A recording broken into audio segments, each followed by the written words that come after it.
having larger influxes of bus transportation, this is a public safety issue. As frustration mounts in San Diego over a recent surge of migrants arriving in the city, President Biden sits down with congressional leaders today to discuss issues at the southern border. It was an intense meeting. It was an honest meeting. I think we need more frank and honest conversations on Capitol Hill. And good evening, everyone. Welcome to West Coast Wrap. I'm Alex Savage. The president and congressional leaders say they covered a lot of ground during those talks today. In addition to discussing immigration and border security, they also focused attention on military aid for U.S. allies, including Ukraine. House Speaker Mike Johnson insists, though, the border is his top priority. Is that we must take care of America's needs first. When you talk about America's needs, you have to talk first about our open border. I've been, I believe, in maybe 20-something states over the last several weeks, going around the country, appearing at events with my colleagues, and we're hearing from the American people of all parties and all persuasions in all cities and all states who feel this acutely. They understand the catastrophe at the border is affecting everyone. President Biden is renewing his calls for Congress to pass a bipartisan border security bill. He believes Republicans tanked that legislation because former President Trump openly criticized it. We believe that if this proposal, this legislation were to become law, it would be, yes, the toughest, but also the fairest. And let's not forget, it was supported by the Border Patrol Union, U.S. Chamber of Commerce, and you don't see that type of support for a bipartisan piece of legislation nowadays. And right now, the president is considering executive action he can take to address issues at the border, including the growing number of migrants continuing to arrive. And later on this week, President Biden and former President Trump will take dueling trips to the border, heading to Texas on Thursday. Former President Trump will visit Eagle Pass, while President Biden will head to Brownsville. And in Southern California, some community leaders say the large number of migrants being dropped off at transit centers across San Diego is becoming a public safety issue. Fox 5's Jamie Chambers spoke with people who are working to get those migrants to their intended destinations.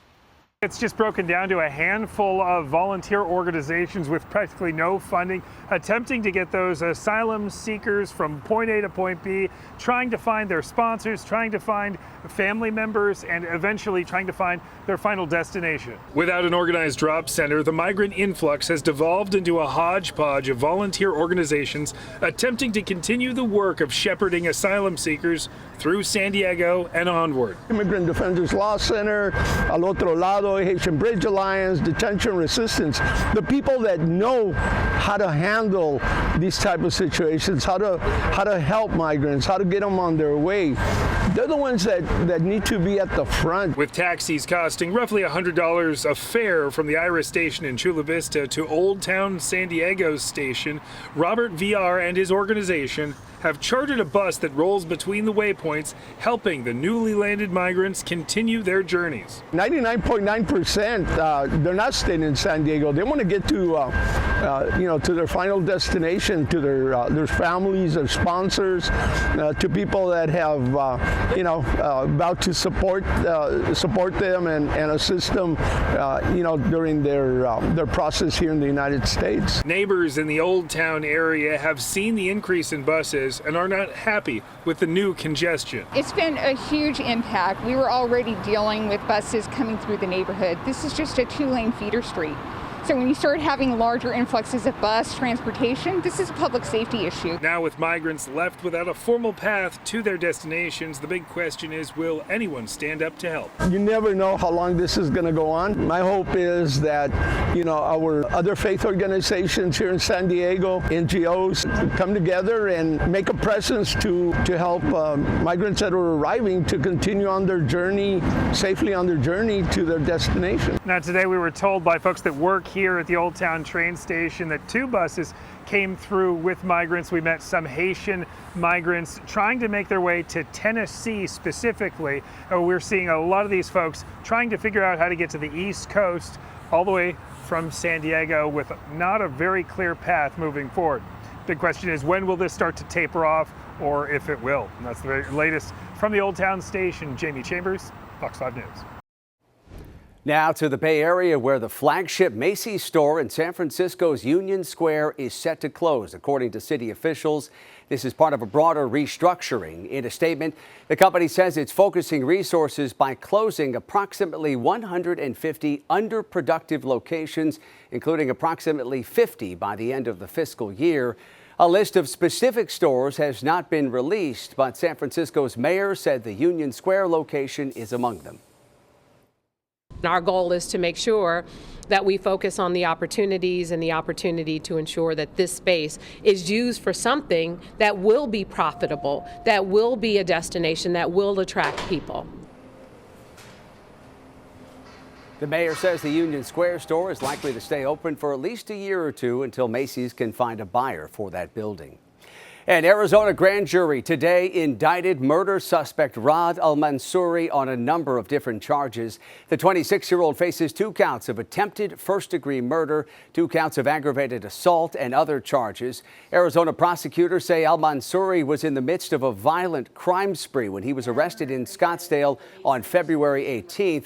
Authorities say he went to Arizona just days after he allegedly beat and strangled a woman to death inside a New York City hotel. He is also accused of stabbing 2 Arizona women earlier this month.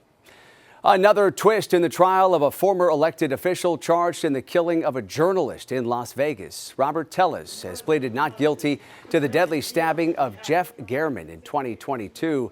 Gehrman had written stories about alleged mismanagement by the former Clark County public administrator. The defense attorney now says he has received a recording of a threatening voicemail to Gehrman that is not from Tellez. He is asking for a continuance in this case, which is set to go to trial next month.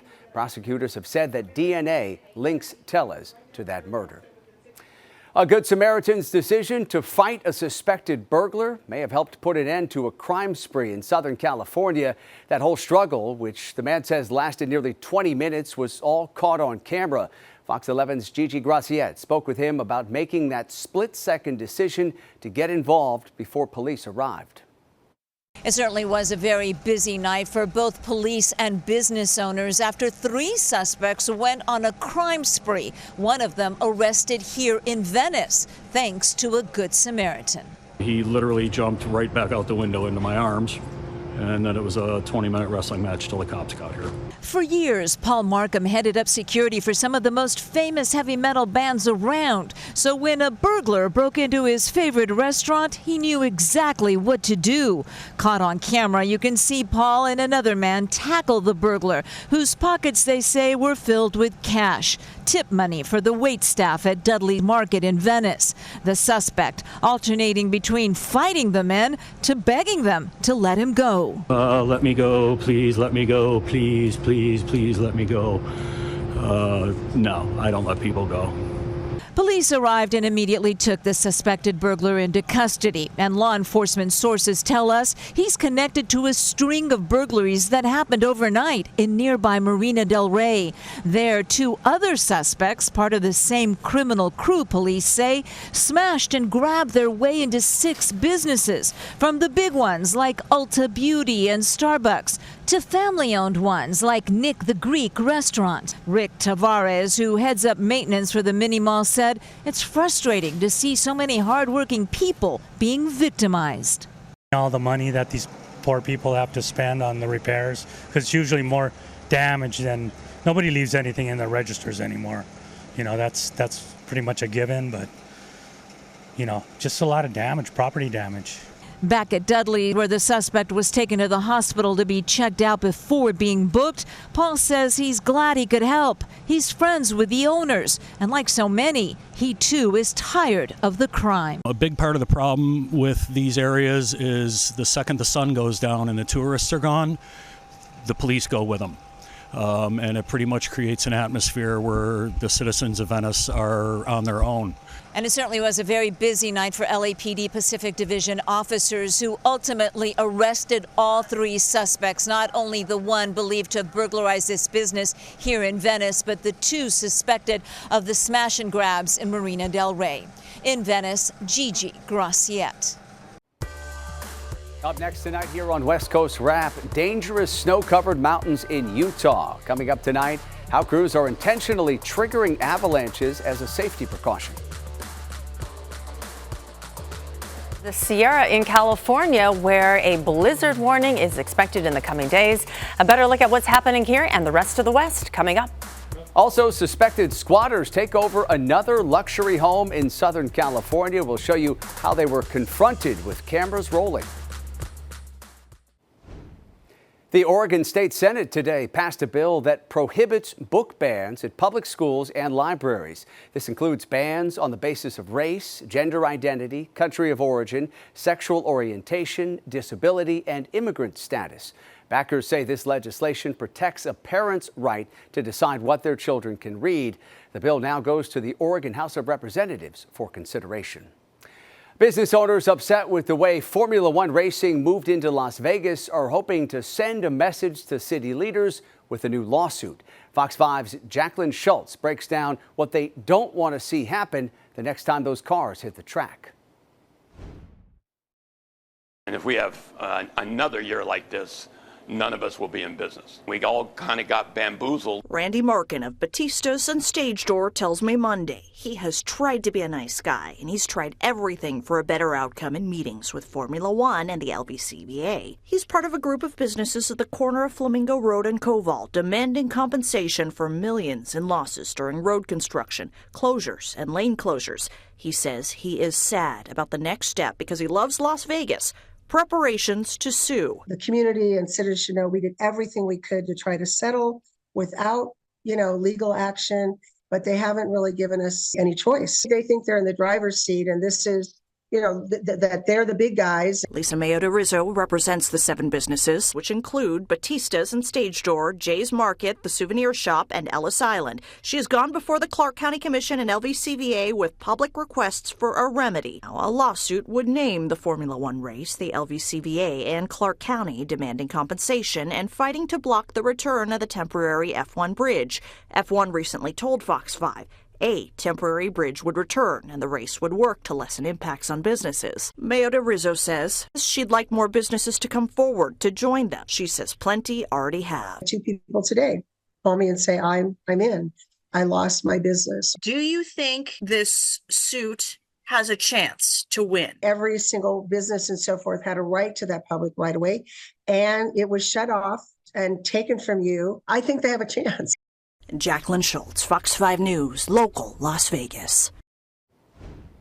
There is so much snow piling up in Utah right now. The transportation crews are triggering avalanches on purpose. They did this today outside of Salt Lake City in the hopes of keeping the roads safe from unexpected snow slides. 4 skiers were caught in an avalanche yesterday on Little Water Peak. One of those skiers suffered serious injuries. The region's avalanche risk is being called considerable at higher elevations right now, and another snowstorm is expected in that area coming up later this week. A winter storm warning remains in effect for some parts of Washington, and it will be in effect through this Thursday. Several more feet of snow is expected in the coming days. Today's storm forced many schools in Snohomish County to start late this morning. Some families in Everett worked to make the most of the delay by soaking up the winter scene around them. I mean, this is really exciting. We're teachers, and so we have a 2-hour late start, and so we're really excited about it. A little careful, a little slower, because we got to drop her off to daycare, so we're going to make sure she's safe. All right, it was a bit of a rougher start for people in central Colorado this morning. Video posted to social media shows how they woke up to snow squalls outside of Denver. Several crashes were reported in this area as drivers encountered whiteout conditions. And firefighters in Colorado welcoming those storms. They say new snowfall is helping to control a brush fire in Colorado Springs. Firefighters navigated through snowy terrain where at least 168 acres of brush have burned. As of this morning, that fire was about 75% contained. Investigators have not said what they believe started that fire, but that is something, seeing firefighters trying to put out a brush fire in the middle of a snowstorm there. Let's bring in KTVU meteorologist Rosemary Orozco, who is tracking these winter storms here across the West. And we have another big one that's going to bring a ton of snow to the Sierra. You're right, Alex. Perhaps the biggest snowstorm of the season so far on the way. And it's going to hit Lake Tahoe on Thursday. Here's a view of Seattle this afternoon, where areas over Washington and Oregon continuing with the rain, and the high today only 42 degrees. Now, as we get into the forecast for Wednesday, rain and snow will continue over the Pacific Northwest.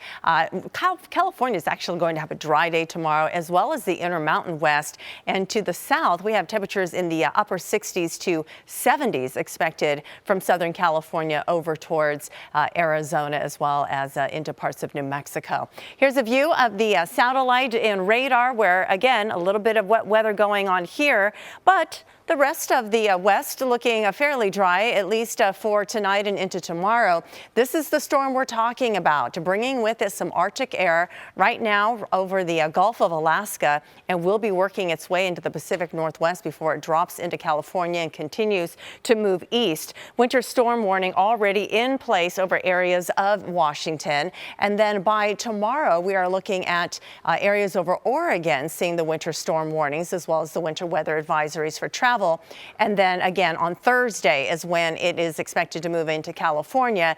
This shade of purple that stretches not only from the Lake Tahoe area, but all the way into Yosemite, indicating a blizzard warning. Anywhere from 5 to 10 feet of new snow expected in this area, with wind gusts 60 to 100 miles per hour, especially up over those ridges. And with that, they do expect, of course, whiteout conditions, very dangerous conditions between Thursday morning and Sunday morning. So it's going to take a few days before this storm pulls out. Here's a look at the timeline for you. A view of tomorrow morning, where it's into areas of Washington, creeping into Oregon by tomorrow night, and then into California on Thursday.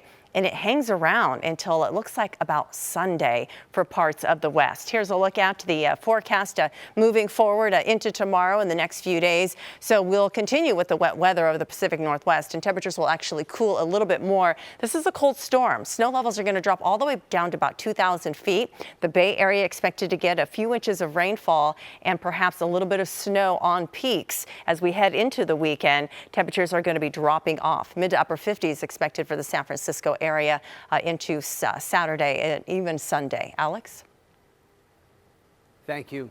The U.S. government is warning Americans to be careful if they're traveling to Mexico for spring break. The U.S. Embassy and consulates in Mexico have issued a travel warning for visitors about the dangers posed by rampant crime in Mexico tied to drug cartels. The State Department says Americans risk being the targets of violent crime and kidnapping. Travel experts have important advice for Americans who are planning a trip to Mexico. Every country in the world, with a few exceptions, has an English language newspaper that you can access online. Do the same thing for Mexico. Read the last 2 weeks of issues, and that will allow you to make an informed decision as to whether you're going to go or whether you go at all. The U.S. government says Americans should be especially careful when traveling to popular tourist spots such as Cancun and Playa del Carmen. Coming up tonight here on West Coast Wrap, squatters make themselves right at home inside a luxury home in Southern California. See what realtors found when they showed up to that property with a camera rolling. Also, a California man who survived an internment camp is celebrating his 100th birthday. Up ahead tonight, his secret to living a long life. The Odysseus moonlander returned its first images from the moon's surface over the weekend after having some initial landing issues. The touchdown was the first American moon landing in 50 years. Last week, the spacecraft appeared to touch down upright on the moon, but then in an update later in the day, the company Intuitive Machines reported Odysseus actually tipped over and shut down when its solar panels were no longer able to charge in the sun. Despite landing on its side, Odysseus was still able to send back data and photos while its battery was still active. Intuitive Machines is the first private company to successfully land a spacecraft on the moon without crashing it. Realtors tasked with selling a luxury home in Southern California never expected to find squatters when they showed up to that property. Fox 11's Chelsea Edwards shows us what happened when they pulled out a phone to record what was happening there. This is so weird. This wasn't what real estate agent Emily Randall Smith was expecting when she and her husband checked in on one of their listings in the Hollywood Hills. There was like poop and pee everywhere. They had cut all the cords to like all of the security systems. They bought a new Wi-Fi. Like they were planning to sit there and move there basically. We're gonna get rid of this stuff. Just put it all here. It happened in January when the husband and wife team were getting ready to prep the 7-bedroom home for an open house. We walked up to the property and the lockbox was cut off and I was like, oh, that's kind of weird.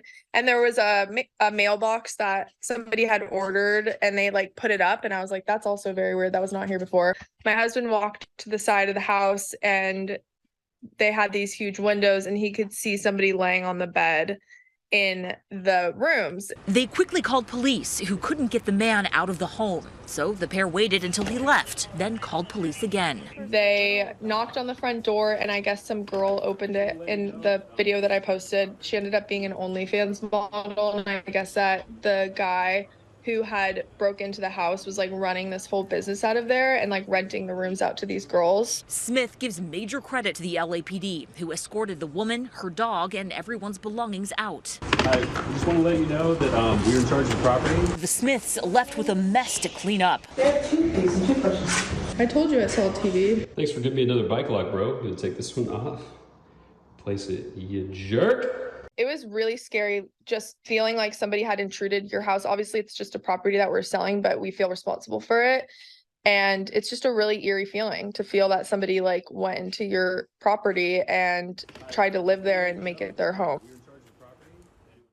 And that was Fox 11's Chelsea Edwards reporting for us tonight. So far, no arrests have been made in this case. Homeowners in Nevada are still in disbelief over a bizarre crime involving cacti. Thieves are digging up and stealing the succulents right out of people's front yards. The homeowner who shared this video said he looked out of his window one afternoon and saw two people with a truck and a pickaxe. As one man removed the round barrel cactus, another picked it up and threw it in the back of that pickup. When he screamed at them to move on, they quickly drove away. There was a female and a male taking those out, and I thought it was the workers. They're all missing. I have no idea why somebody would pull cacti out of the front of someone's house, but maybe they need it for their own house. The Homeowners Association says the thefts have been going on for months now, and they are working with police to try to stop them. Finally tonight, a man who survived an internment camp during World War II is celebrating his 100th birthday. My secret in my long life, I don't know. Trying to keep out of trouble, you might say. That's his secret, staying out of trouble, he says. Shigeri Ochi was presented a key to the city of Folsom yesterday. That's outside of Sacramento. Ochi was placed in an internment camp during World War II because of his Japanese ancestry. He still went on to serve in the U.S. Army and helped with post-war efforts in Hiroshima. Mr. Ochi's other accomplishments in life include a full scholarship to MIT for him and all of his children completing college, with 3 of them pursuing careers in medicine. And we wish him a very happy 100th birthday. That does it for West Coast Wrap tonight. We appreciate you watching, and a reminder before we go, you can stay up to date on all the stories we're covering online at westcoastwrap.com. And you can stream our shows with the Fox Local app for your smart TV. Have a great rest of your night. I will see you back here tomorrow.